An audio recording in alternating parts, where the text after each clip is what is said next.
ভাই আমিও এতক্ষণ ধরে যা বলেছি সব রোগের কথা বলেছি, ওষুধ কই না। ওদের দায়ী করার আগে ভাবতে হবে আমরা আল্লাহর কাছে দোষী না তো, আল্লাহ ওদের দিয়ে আমাদের শায়েস্তা করাচ্ছে না তো। দেশ জুড়ে মসজিদে আমাদের বাপ দাদাদের দান আছে, মাদ্রাসায় দান আছে, ঈদগাহে দান আছে, কবরস্থানে দান আছে, অনেক পীরের দরবারে পীরিত্বের সম্পদ দান আছে। এইগুলোকে একটা শব্দে বলা হয় ওয়াকফ। তাহলে সারা ভারতবর্ষ জুড়ে যে ওয়াকফের সম্পত্তি রয়েছে তার মূল্য কম বেশি 90,000 কোটি টাকা। ক টাকা বুঝতে পারছেন কথা? এখন ভাই এই ওয়াকফের সম্পত্তি যেতনা জায়গায় আছে, ভুল বুঝবেন না, ঠান্ডা মাথায় বুঝুন। সেখানে কিছু আল্লাহ ভোলা লোক, দিন ভোলা লোক, পরকাল ভোলা লোক, জাহান্নামের ভয় নাই, তারা এই সমস্ত সম্পত্তি কিছু হাতিয়ে খাচ্ছে, কিছু হাতিয়ে খাচ্ছে। আর কোথাও কোথাও সেই সম্পত্তিগুলো সেখানকার সংশ্লিষ্ট কমিটি তারা যে জায়গার উদ্দেশ্যে দানকারীরা দান করেছেন সেই জায়গায় ব্যয় করছে। জি, এখন সরকার আইন আনছে, বিল তৈরি করেছে, যে বিলের কতগুলো পয়েন্ট এরকম। প্রথম কথা হলো, কোনো মুসলমান 5 বছর ধর্ম না করলে সে কোনো সম্পত্তি ওয়াকফ করতে পারবে না। কথা মাথায় ঢুকছে? কিছু বুঝতে পারেননি? আমি মুসলমান হয়েছি আজকের, তা আমার ইসলাম কবুল করার বয়স হতে হবে 5 বছর হলে তখন আমি আকতপুর মসজিদে একটা জমি দান করতে পারবো। কথা বোঝা যাচ্ছে? ইসলামে এই ধরনের কোনো বিধান নেই।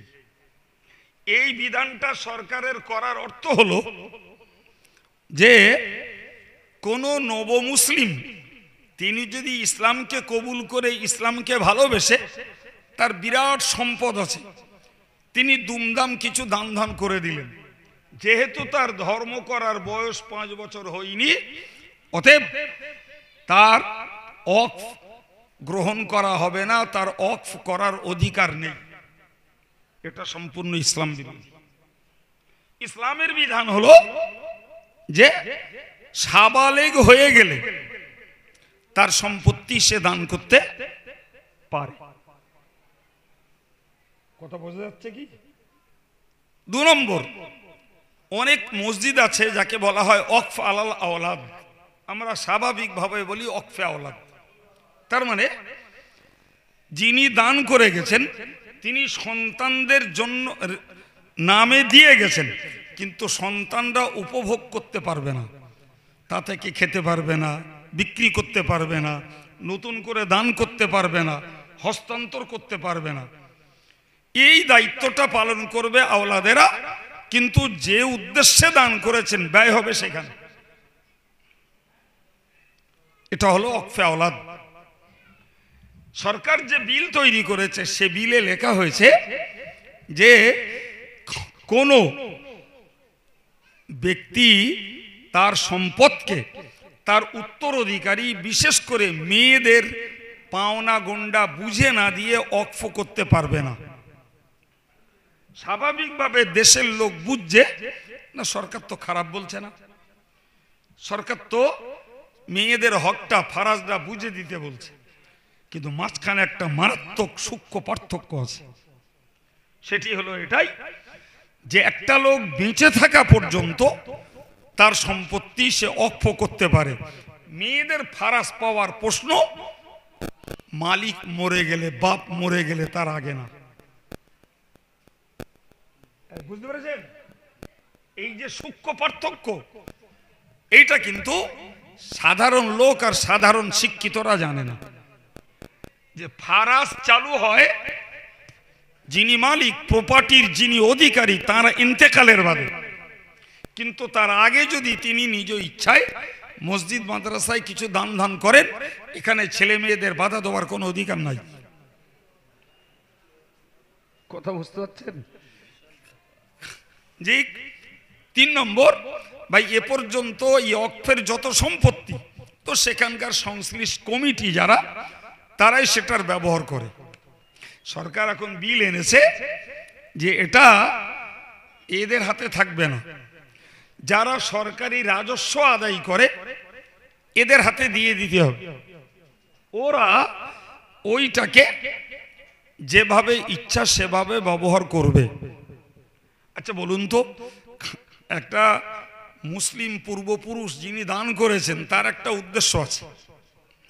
শরীয়তের একটা নিয়ম হলো মুরাগাতু শর্তিল ওয়াকিফি ওয়াজিবা, যার বাংলা মানে হলো দাতা যে উদ্দেশ্যে দান করেছেন সেই পারপাস খরচ করা ওয়াজিব। কথা বুঝতে পারছেন কিছু? একটা নরমাল মশলা আপনাদেরকে বলি। মনে ভাবুন মসজিদে তারাবি হয়েছে, তারাবিতে হাফেজ সাহেবের জন্য পয়সা তোলা হয়েছে। সবাইকে বলা হয়েছে যে হাফেজ সাহেবের তারাবির হাদিয়া দেওয়া হবে, আপনারা এই পারপাস দান করুন। তো ইনি 200, আমি 500, উনি 1000, ইনি 200, উনি 100 দিয়েছেন। এখন সেই টাকাটা নেওয়ার পরে কমিটি ভাগ করছে মুয়াজ্জিনের, কমিটি ভাগ করছে পেশ ইমামের, কমিটি ভাগ করছে ঝাড়ুদারের, কমিটি ভাগ করছে আর একজনের নামে। এই জিনিস জায়েজ না ভাই। এই জিনিস আপনি যখন তুলবেন সবাইকে দেবেন, সবার নাম করুন যে আপনারা যে দান দেবেন ওই দান থেকে হাফেজ সাহেবের দেবো, মসজিদের স্থায়ী ইমামকে দেবো, ওই দান থেকে আমরা মুয়াজ্জিন সাহেবকে দেবো, ওই দান থেকে আমরা মসজিদ সাফাই কর্মী যিনি তাকে দেবো, নির্বিধিদায় জায়েজ। কিন্তু আপনি তুলবেন একজনের কথা বলে আর দেবেন 5 জনকে, দাতা দিচ্ছে হাফেজ সাহেবের নামে আর আপনি দিচ্ছেন আর একজনকে, এই জিনিস জায়েজ না। কিছু বুঝতে পারছেন কি? এখন কোন ব্যক্তি দান করে গেছে কবরস্থানে, তার নিয়ত সওয়াব কম বেশি যাই হোক তার নিয়তে আল্লাহ দেবেন, আপনি ওইটা বানাবেন মাদ্রাসা, চলবে না। যতই ভালো কাজ হোক আপনি ওইটা বানাবেন ঈদগাহ, চলবে না। আপনি ওই জায়গাটা বানাবেন মসজিদ, চলবে না। এই জায়গাটা গ্রাউন্ডটা মসজিদের দান, আপনি এখানে মাদ্রাসা বানাবেন, চলবে না। যদি মসজিদের জায়গায় মাদ্রাসা তৈরি করতে হয় তাহলে মসজিদকে তার লিজের দাম দেওয়া লাগবে, জায়গা মসজিদের। কথা বুঝতে পারছেন কি?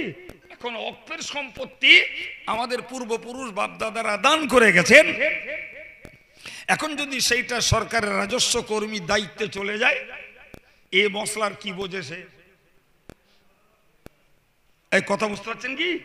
হ্যাঁ, ফলে মুসলমানদের বাপদাদাদের নিয়ত ছাড়াই সেই সম্পদগুলো ভিন্ন ভিন্ন পথে খাতে কাজে লাগবে। ওই বিলে বলা হয়েছে এই সম্পত্তির এর পরবর্তী দায়িত্ব হলো ডিএম এর, ডিস্ট্রিক্ট ম্যাজিস্ট্রেট।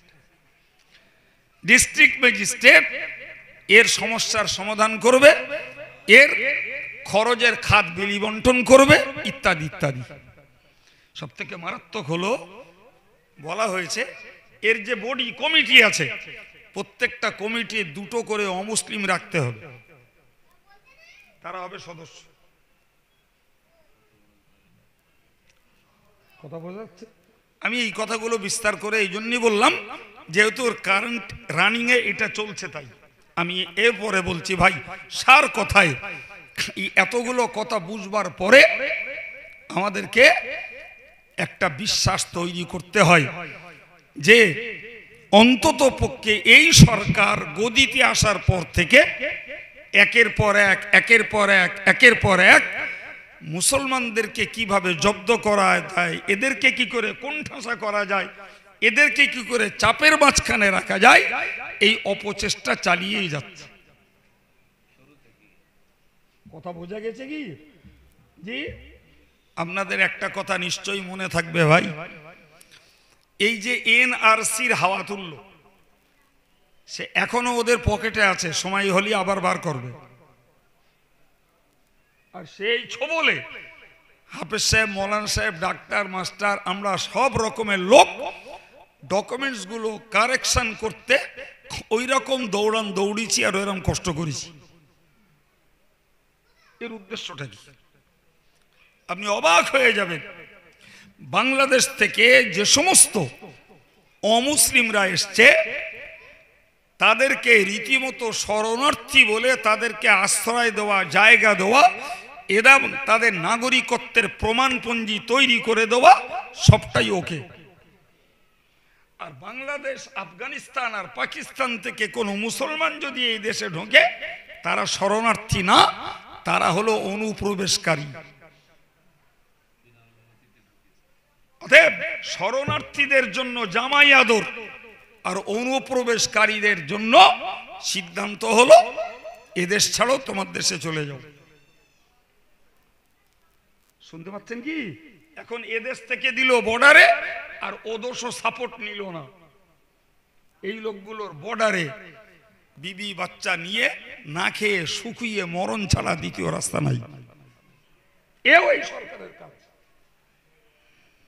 সুতরাং এক কথাই মনে রাখা দরকার, আমরা যে পরিস্থিতিতে বসবাস করছি, দেশীয় নিয়ম এবং রাষ্ট্রীয় সংরক্ষণ আর রাষ্ট্রীয় নিরাপত্তা আমাদের জন্য, কি বলবেন সবাই মিলে বলেন, নেই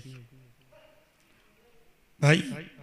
কিন্তু এটা জানেন, এই মুহূর্তে ভারতবর্ষে যে মুসলমানরা বাস করছে, ভারতবর্ষে যে মুসলমানরা বাস করছে, এদের বাপদাদারা এই ভারতে জন্ম, এই ভারতেই তারা প্রতিপালিত, এই ভারতেই তারা জীবন কাটিয়েছেন।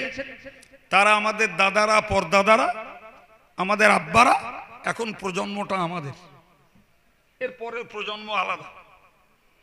দেশটা যখন ভাগ হয়,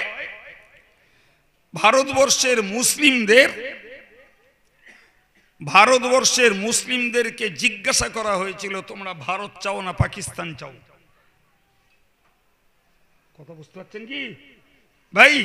আমরা যাদের আলাওলাদ, আমাদের বাপদাদারা এক কথাই বলেছিল, আমার জন্ম এখানে, আমি ভারতই চাই।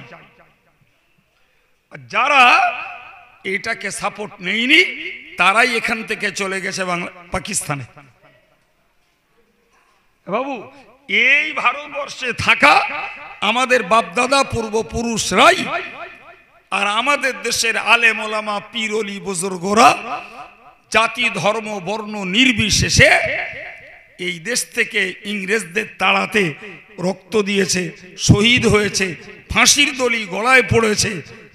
এই হিন্দু মুসলিমের সবার প্রচেষ্টায় এই দেশটা স্বাধীন, তাতে রীতিমতো আমাদের বাপ দাদাদের অংশ ছিল। এই কথা শুনতে পাচ্ছেন? কিন্তু আজকে যখন এই সরকার এসছে, তখন দেখছি বারবার, আমি আজকেও একটা সমাবেশে ছিলাম কাটিয়াহাটে, জি, তো আমি আজকেও বলেছি যে আমাদের বাপ দাদারা এই দেশ স্বাধীন করতে, তারা আলেমরা, ওলামারা ভাই রক্ত দিল, জীবন দিল। এখন যেন এদের প্রতি শতাত মায়ের মতন ব্যবহার করা হচ্ছে। বুঝতে পারেননি? এরা যেন ভারতবর্ষের শতাত নাগরিক, অথচ এরাই ভারতবর্ষের অরিজিনাল নাগরিক। কথা বুঝতে পারছেন? আপনি বারাসাত থেকে শুরু করে বনগা পর্যন্ত চলে যান, টোটাল ট্রেন লাইনের ধারে একটাকেও ভারতের অরিজিনাল নাগরিক পাবেন না।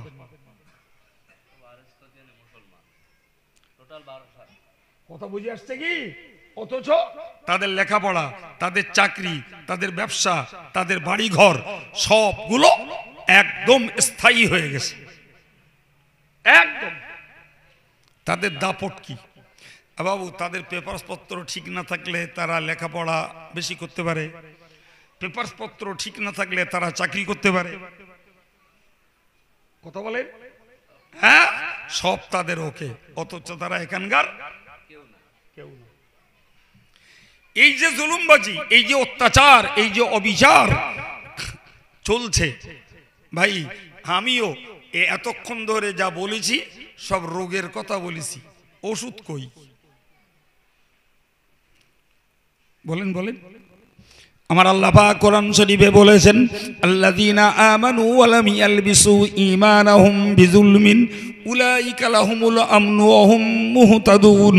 মহান আল্লাহ পাক কোরআন শরীফে বলেন, যারা ঈমান নিয়ে এসেছেন এবং ঈমান আনার পরে ঈমানটাকে জুলুমের সঙ্গে মেশাইনি। আমার সঙ্গে কথা বলেন। আমি আগেই বলেছি, হাঁকা চেল্লা নয়, একদম নিরিবিলি জায়গা, ভাই ভাই বসেছি।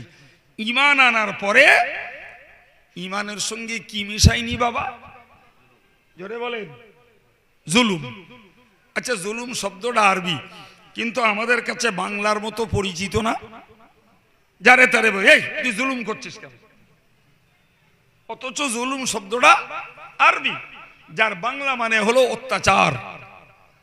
তো আল্লাহ বললেন, যারা ঈমান আনার পরে ঈমানের সঙ্গে যারা জুলুম মেশায়নি, এই জুলুম মারাত্মক একটা। আল্লাহ পাক কোরআন শরীফে বলেছেন, ইন্নাশ শিরকা লাযুলমুন আযীম।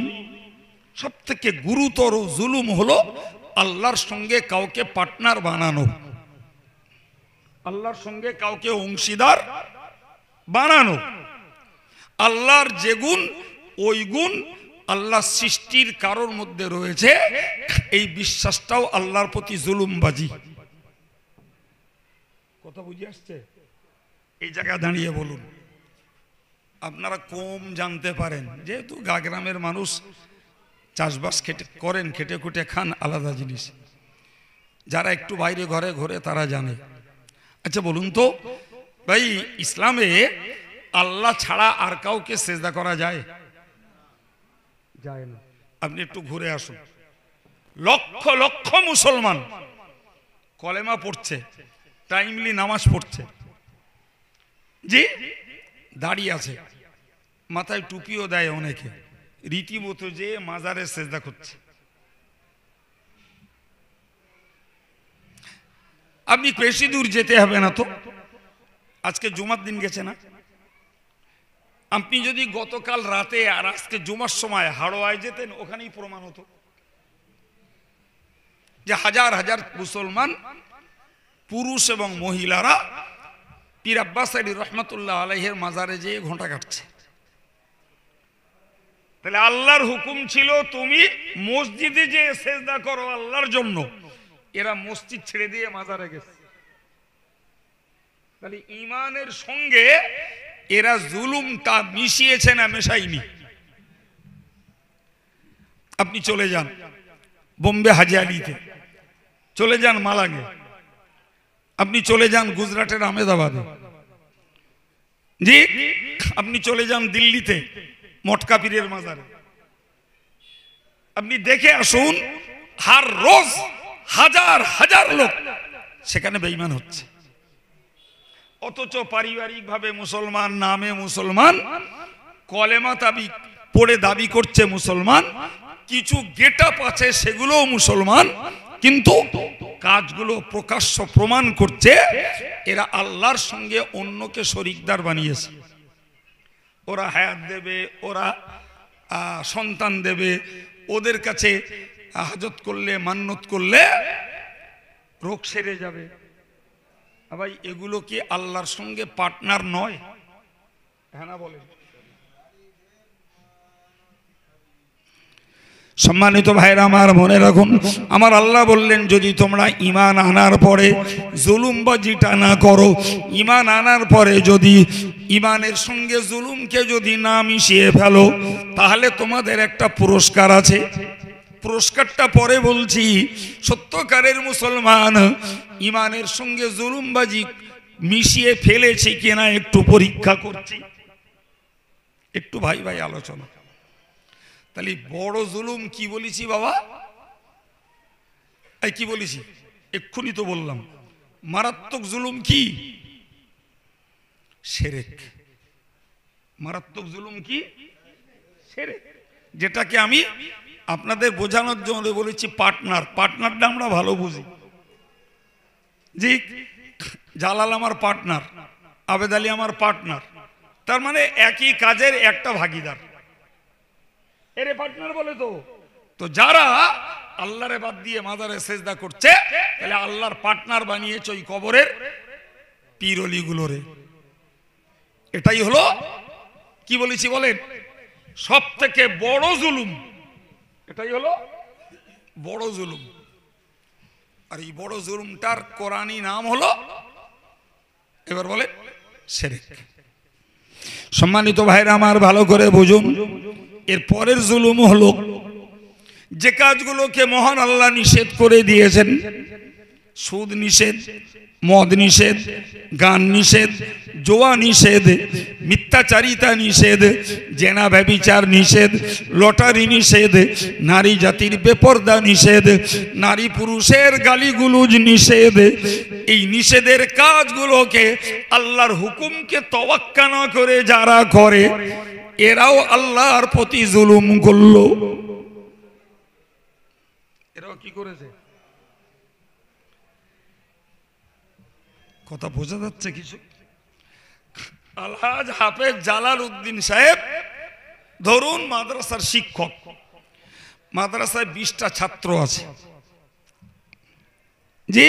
তো জালাল হাফেজ সাহেব, তার মধ্যে একটা ছাত্র খুব বদমাশ, উচ্ছৃঙ্খল, উদ্ভট, পড়াশোনা করে না, হুজুরকে মানে না, পরিবেশটা উত্তপ্ত করে রাখে। জালাল হাফেজ সাহেব যা বলে একটাও শোনে না, পরিবেশটা খারাপ করে দিচ্ছে। তো জালাল হাফেজ সাহেব নিয়ত, ওই ছেলেটাকে আর মাদ্রাসায় রাখবে না,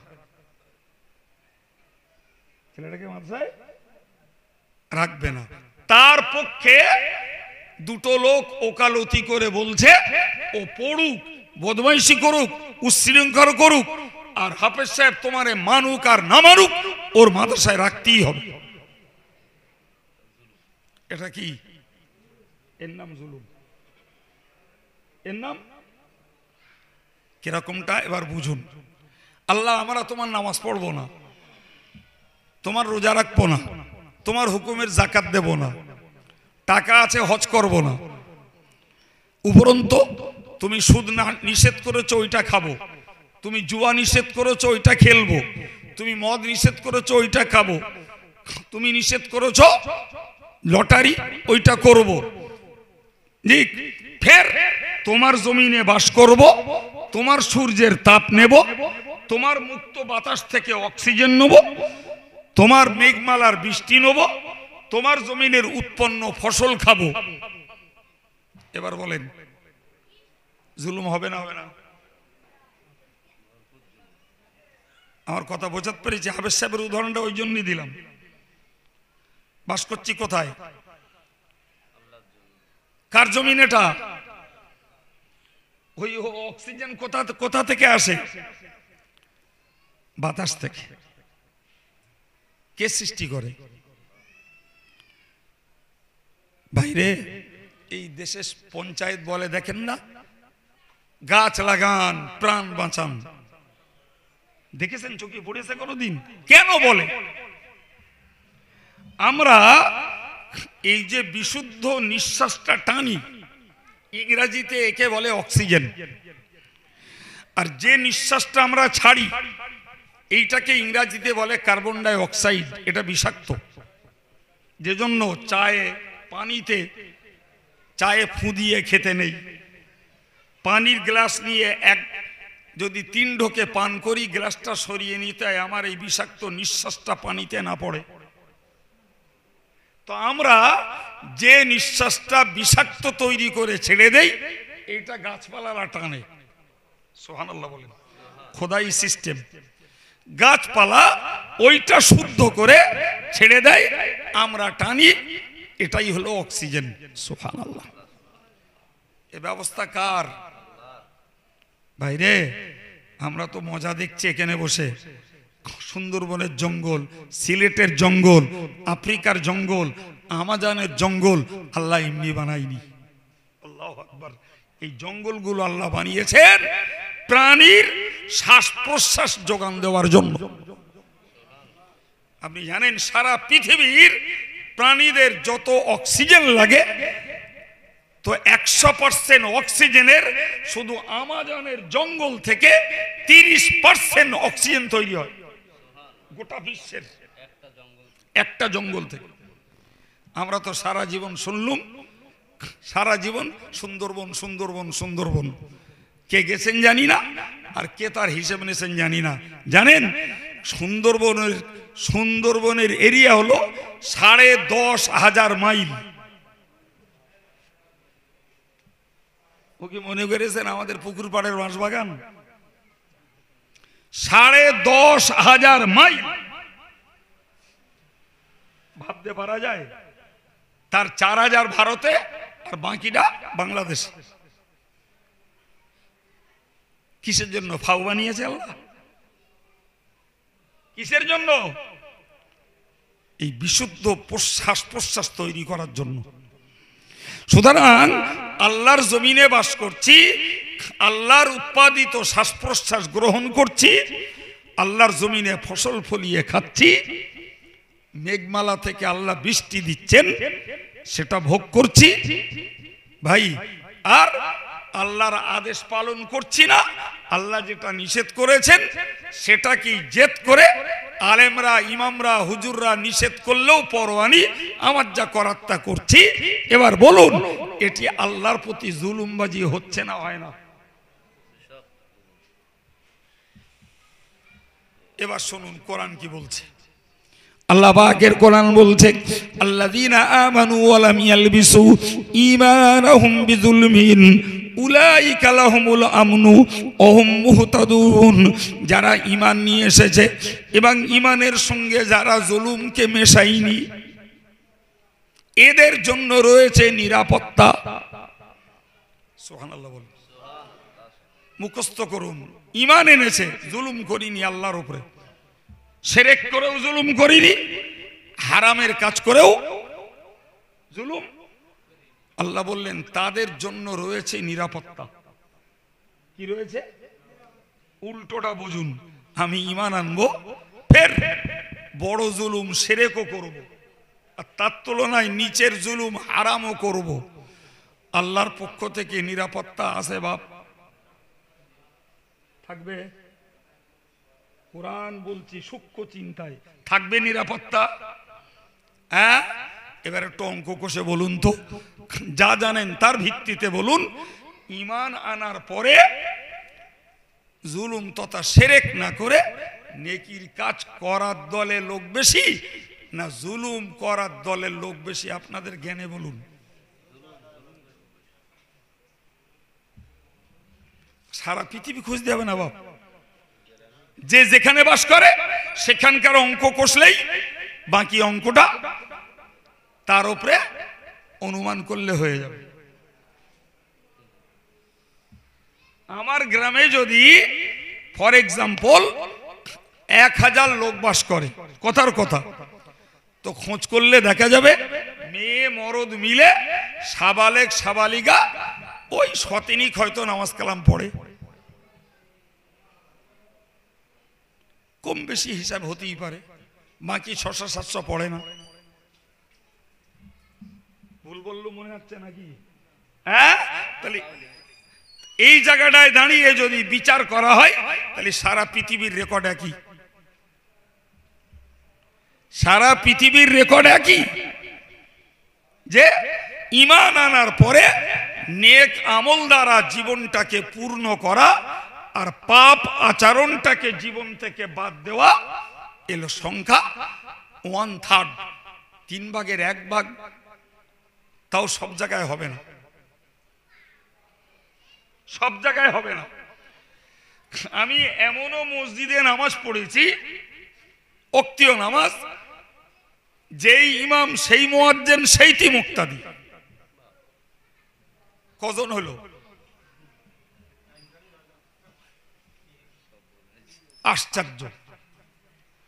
আমি নামাজ পড়ে এত দুঃখ লাগছে মনে, তা আমি লোকটার বসিয়েছি, মুরব্বী মানুষ, সে বেচারাও খুব একটা কিচ্ছু জানে না। তাই বলি, বাবু জুমার দিনে তো জুমার দিনে 16-17 জন হয়। জুমার দিনে মানে কত ঘর লোকের বাস? তো বললো 80 ঘর।